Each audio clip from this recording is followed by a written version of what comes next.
Hai semuanya, kembali lagi di Science Room. Saya Nyoman Reseptiani akan membahas mengenai materi usaha kelas 8 semester 1. Baiklah, di pertemuan sebelumnya pada bab 2 kita sudah mempelajari mengenai gaya. Kemudian mengenai resultan gaya. Nah, untuk pertemuan kali ini kita akan membahas mengenai misalkan di sini ada suatu benda, ada suatu balok di sini, suatu balok diberikan gaya ke arah kanan sebesar F1. Kemudian ada lagi gaya F2 yang arahnya seperti itu. Kemudian ada lagi gaya yang dari atas ke bawah yang menekan benda, yaitu F3. Kemudian misalkan ada lagi gaya yang arah ke kiri tapi dari pojok kanan atas, yaitu F4. Dan kemudian ada gaya yang berlawanan dengan F1, yaitu F5. Sehingga benda ini akan berpindah dari titik sini menuju ke titik sini sejauh S. S ini adalah perpindahannya ya. Nah, untuk kali ini yang akan kita bahas bukan seperti di pertemuan sebelumnya, yaitu percepatan benda yang berpindah ke sini yang dipengaruhi oleh gaya berapa besarnya. Bukan itu yang akan kita bahas. Yang akan kita bahas kali ini adalah seberapa besar sih pengaruh gaya antara gaya F1, F2, F3, F4, dan F5 ini terhadap perpindahan benda ini. Atau seperti ini, gaya mana yang memiliki kontribusi terbesar, atau gaya yang mana yang akan mempengaruhi benda ini untuk memudahkan benda ini bergerak ke sini. Kalau kita bayangkan kita mendorong balok dari posisi F1, kita bandingkan dengan posisi F5, yang mana lebih mudah bagi kita untuk memindahkan benda ini ke sejauh S ini, ke arah sana, arah perpindahannya sana ya. Ini arah perpindahannya. Yang mana lebih mudah? Yang lebih mudah adalah F1, ya kan? Karena kontribusi terbesar atau pengaruh F1 lebih besar dibandingkan F5 untuk memindahkan benda dari titik sini ke titik sini. Nah, kontribusi gaya untuk memindahkan benda itu bisa kita sebut dengan sebutan usaha. Sebutan dengan kata usaha. Usaha kita lambangkan dengan W dari kata work. Usaha, kalau kita definisikan dalam kehidupan sehari-hari, usaha itu adalah sesuatu kegiatan untuk meraih harapan atau untuk menggapai sesuatu, baik itu sesuatu yang akan kita gapai itu apakah tercapai atau tidak, kita tetap disebut dengan melakukan usaha. Tetapi kalau dalam fisika, usaha bukan seperti itu. Usaha terjadi jika dipengaruhi oleh gaya yang kita berikan untuk membuat benda berpindah.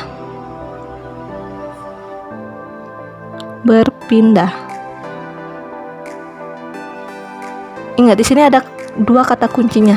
Kita melakukan usaha jika kita memberikan gaya, kemudian benda akan berpindah atau terjadi perpindahan benda. Di mana usaha ini ada 3 macam. Yang pertama, usaha yang bernilai positif. Yang bernilai positif ini terjadi jika arah gaya searah dengan arah benda.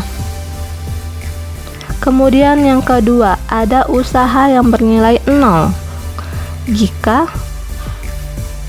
arah gaya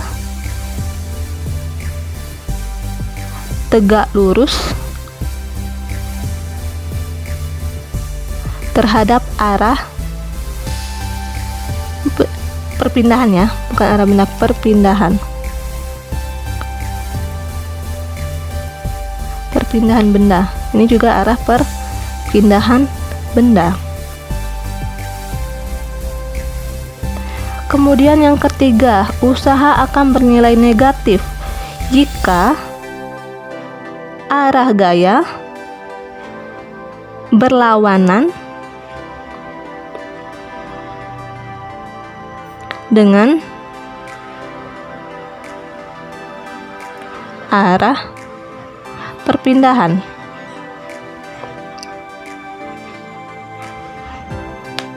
Kita amati gambar di atas. Kita lihat, kalau kita praktikkan misalkan balok, akan lebih mudah yang mana? Jika kita memberikan arah gaya yang sebesar F1 atau F5 untuk memindahkan benda ini ke sini, otomatis kita sudah mengetahuinya. Lebih besar gaya yang kita keluarkan lebih kecil adalah yang berada di F1. Nah, sehingga dia akan bernilai positif karena dia akan searah dengan arah perpindahannya. Kalau F5 dia akan berarah negatif, berlawanan. Contohnya lagi yang berlawanan, misalkan kalau suatu benda, misalkan ini ada suatu benda di bidang miring, sini bidang miring yang licin, kita akan menarik benda ini, dimana benda ini gaya beratnya lebih besar dibandingkan dengan gaya tarik yang kita berikan. Otomatis benda ini akan tetap meluncur ke bawah arahnya. Nah, itu usaha yang akan kita lakukan bernilai negatif. Kemudian bagaimana dengan F2 dan F3? Apakah yang lebih utama yang ini ya, yang F3, apakah benar usaha yang dilakukan bernilai 0? Ayo kita buktikan sekarang. Nah, usaha ini ada gaya dan perpindahan. Kalau kita rumuskan, usaha itu adalah besar gaya yang kita berikan dikali dengan perpindahan yang dialami benda dikali dengan kosinus sudut antara theta. Ini adalah sudut antara arah gaya terhadap arah perpindahan benda. Kita ambil contoh yang pertama. Kita gambarkan dulu arah gayanya. Kita lihat arah gayanya yang pertama F1. F1 arahnya ke kanan. Perpindahannya kemana? Perpindahannya juga ke kanan. Otomatis tidak membentuk sudut kan, karena satu arah. Di sini tetanya sama dengan 0. Kemudian yang F2. F2 arahnya seperti apa? Arah perpindahannya seperti ini, ke sini. Perpindahannya ke kanan. Kemudian arah gayanya yang diberikan ke sini nih. Ke sini. Untuk membentuk sudutnya, apakah yang ini? Bukan. Kita teruskan. Ini baru sampai sini kan, arahnya kan dia kalau kita teruskan ke sini nih arah gayanya. Sudutnya yang dibentuk adalah ini. Ini tetanya. Untuk F2. Kemudian untuk F3. F3 dia ditekan ke atas seperti ini. Kemudian arahnya ke sini. Kalau kita teruskan seperti ini arahnya, jadi sudutnya seperti ini. Membentuk sudut 90 derajat atau siku. Kemudian yang F4 itu arahnya dia ke sini. Perpindahannya ke sana. Kita teruskan ke sini. Jadi sudutnya yang mana ini? Ini sudutnya. Ini sudut yang F4. Ini sudutnya 0 ya, karena searah ya. Kemudian yang F5 yang berlawanan nih. Apakah nih sudutnya juga 0? Kas satu garis? Bukan. Kita lihat arahnya ke sini. Arahnya dia ke kanan. Kemudian kita lihat arah gayanya. Arah gayanya ke sini nih. Sini. Kalau kita ke sini, kalau kita teruskan ya ke sini. Ini jadi sudutnya dari titik sini ke titik sini. Berapa besarnya nih? 180 ini tetanya. Kalau tadi kan yang satu dia lurus nih, arah sini. Kemudian perpindahannya juga arah sini. Kalau kita teruskan ya sini. Sama dengan 0, tidak membentuk sudut. Kalau ini kan dia arahnya ke sini, kemudian ini ke sini. Sudut antara titik sini ke sini berapa? Ini tetanya. Nah, itu untuk pembentukan sudutnya. Sekarang kita buktikan dengan rumusnya. Kita lihat rumusnya adalah Fs cos theta. Misalkan perpindahannya S-nya sejauh sama dengan 2 meter misalkan. Kemudian Ibu ambil contoh F1 besarnya sama dengan F2, besarnya sama dengan F3, besarnya sama dengan sama dengan F4, sama dengan F5, yaitu sebesar 50 Newton misalkan. Ambil contoh seperti itu. Nah, kita buktikan apakah usahanya positif, 0, dan negatif benar pada posisi yang Ibu jelaskan tadi. Yang positif berada di F1, F2 karena arahnya dia searah. Arahnya ke sini, ini cenderung ke kanan, perpindahannya juga ke kanan. Kalau yang F5 dan F4 cenderung ke kiri nih arah gayanya, tetapi perpindahannya ke kanan berlawanan. Jadi F4 dan F5 nanti akan bernilai negatif. Kemudian yang F3 dia tegak lurus, dia akan bernilai 0. Kita buktikan. Yang pertama F1 gayanya berapa? Gayanya 50 dikali dengan perpindahannya berapa? 50 Newton dikali dengan 2 meter. Kosinus kita lihat sudutnya 0, cos 0 derajat. Cos 0 ini bernilai 1, nilainya 1. Jadi usahanya sebesar 50 dikali 2 kali 1 adalah 100. Satuannya apa? Joule. Ini usaha yang F1. Kemudian usaha yang F2. Usaha yang F2 sama F S cos theta, ya kan? F nya 50, S nya adalah 2, kosinus kita lihat yang ke F2 tadi. F2 ini sudutnya ini, misalkan aja kita ambil ini sudutnya 30 derajat ya, misalkan cos 30 derajat, sudutnya yang ini ya, titik ini terhadap ini, dari sini ke sini 30 derajat, dimana kosinus 30 derajat ini nilainya adalah setengah akar 3. Otomatis hasilnya adalah, otomatis ini jadinya 50 kali 2 kali setengah akar 3. Ini bisa kita coret jadi 50 akar 3. Nah, kemudian sekarang yang F3 positif ya, positif juga ya. F3 tegak lurus nih, 50 dikali 2 dikali kosinus, kalau tegak lurus berapa nih sudutnya nih? 90 derajat. Kosinus 90 derajat. Kita ketahui kosinus 90 derajat ini nilainya sama dengan 0. Jadi 50 dikali 2 dikali 0, jadi usahanya sebesar 0 Joule ya. Ini juga Joule. Kemudian yang usaha pada gaya keempat, kita lihat tadi 50 nih gayanya, kemudian perpindahannya 2 meter. Kosinus kita lihat tadi F4, sudut ini sama dengan sudut yang ini tadi, yang F2 terhadap perpindahannya ini 30. Kita lihat garis ini dia segaris dengan garis ini. Kalau dia segaris, kalau dalam matematika segaris ini sudutnya 180. Kalau dari sini ke sini 180 derajat. Karena di sini 30, berarti otomatis yang tetanya tinggal 180 dikurangi sudut ini. Untuk mencari sudut ini kan sudutnya 150 derajat yang ini. Ini 180, kemudian kita ketahui yang sebelah sini 30, otomatis sisanya yang ini 150. Kita ketahui kosinus 150 derajat ini nilainya adalah negatif setengah akar 3, bernilai negatif. Kosinus 150.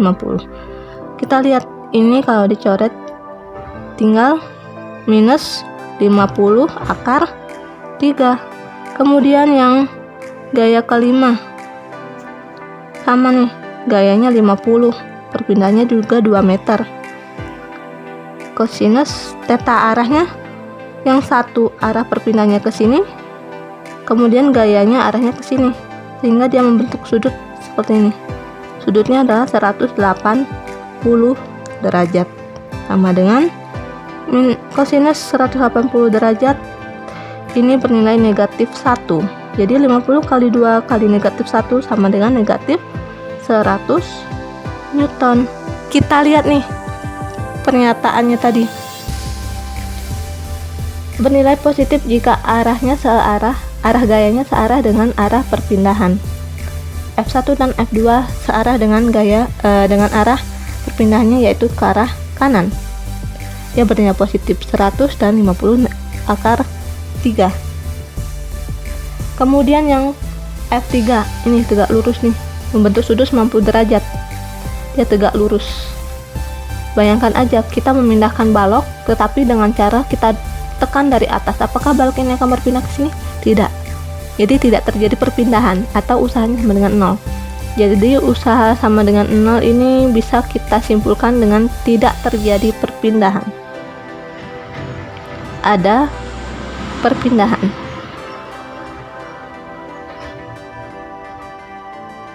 Tidak ada perpindahan untuk yang usaha sama dengan 0. Kemudian usaha yang negatif ini jika arah gaya berlawanan dengan arah perpindahannya. Kita buktikan tadi nilainya negatif. Nah, ini hanya untuk membuat kalian mengerti aja, jadi tidak perlu kalian ambil pusing. Intinya ibu membuktikan bahwa ada 3 jenis gaya, 3 jenis usaha bernilai positif, bernilai 0, dan bernilai negatif. Jika kita rumuskan, usaha itu rumusnya apa sih, Bu? Nah, seperti ini kesimpulannya. Rumusnya apa? Nah, jika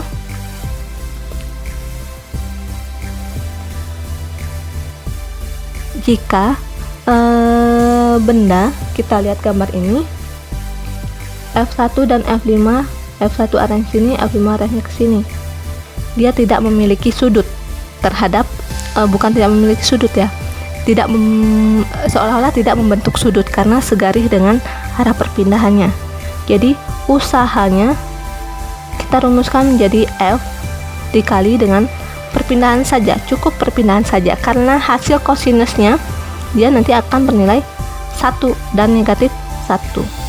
Tinggal kita letakkan saja kalau yang searah dengan arah perpindahannya dia bernilai positif di sini, dia positif, kalau dia berlawanan bernilai negatif.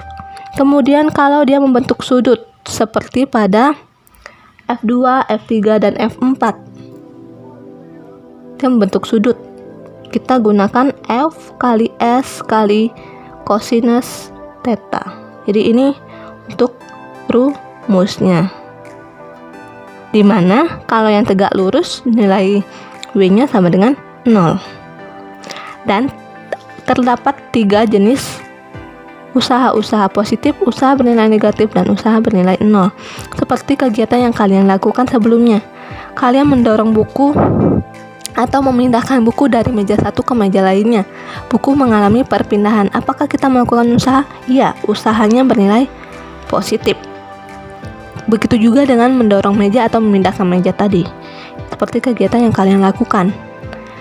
Sehingga meja tersebut akan berpindah searah dengan gaya yang kalian berikan. Berarti usaha yang kalian lakukan bernilai positif. Kemudian kalian mendorong dinding rumah kalian. Dindingnya tidak bergeser sedikit pun, tidak mengalami perpindahan sedikit pun, sehingga usaha yang kalian lakukan bernilai 0. Kemudian bernilai negatif seperti contohnya tadi. Misalkan di suatu bidang miring kita menarik benda nih, tapi berat bendanya lebih besar daripada gaya yang kita berikan, otomatis benda ini tetap turun ke bawah. Nah, ini bernilai negatif. Seperti itu. Sekian.